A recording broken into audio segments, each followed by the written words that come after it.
দুপুর হয়ে গেছে মানে কিন্তু টেবিল সাজানো খাবার দাবার, তার সঙ্গে মধ্যে মাছটা হচ্ছে অনবদ্য একটা রেসিপি, যেটা নাকি না দিলে একদম খাওয়া অসম্পূর্ণ। তো বাঙালি দিয়ে দিলাম সর্ষের তেল গরম করে, তার মধ্যে একটুখানি নুন দিলে কিন্তু মাছ সুন্দরভাবে কড়াই থেকে উঠে আসে।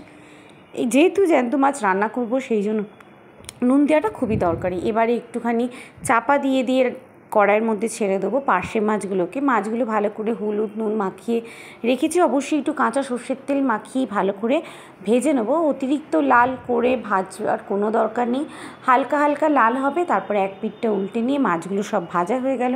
সময় নষ্ট না করে ওই তেলের মধ্যে দিয়ে দিলাম কালো জিরে, তার সঙ্গে কাঁচা লঙ্কা। আর এই কালো জিরে কাঁচা লঙ্কাটা একটু গরম হলে দেখতেই পাচ্ছ চড়বড় করে ফুটে যাচ্ছে।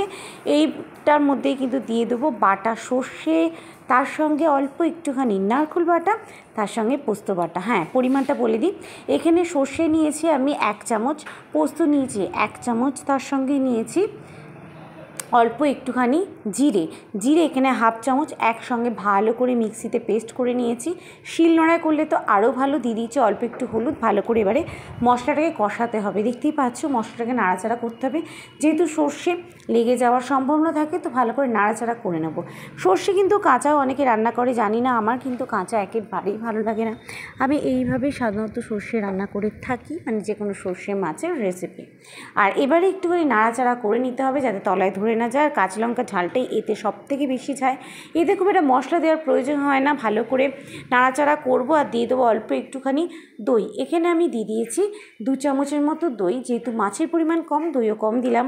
এরপরে দিয়ে দেবো এর মধ্যে স্বাদ মতো নুন, আর দিয়ে দিচ্ছি অল্প একটুখানি চিনি দিলে স্বাদ ব্যালেন্স হয়। এরপরে ঝোলটাকে ফুটতে দেবো, খুবই ঝটপট এই রান্নাটা হয়ে যায়।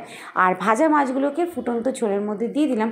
রান্নাটা কিন্তু কমপ্লিট, এতে আর তেমন কিছু দেওয়ার হয় না। তবে হ্যাঁ, যেহেতু সর্ষে দিয়ে করেছি, এর মধ্যে দিয়ে দেবো ধনেপাতা। যেহেতু ঘি গরম মশলা ভুলেও যায় না, কোনো রকম সর্ষে বাটাতেই ঘি গরম মশলা দেওয়া হয় না। তো এক্ষেত্রে কিন্তু আমি যেই ফুটে যাবে 5 মিনিটের মতো, এর মধ্যে দিয়ে দেবো বাটা ধনে বাটা। কেন দিচ্ছি প্রশ্ন থাকতেই পারে।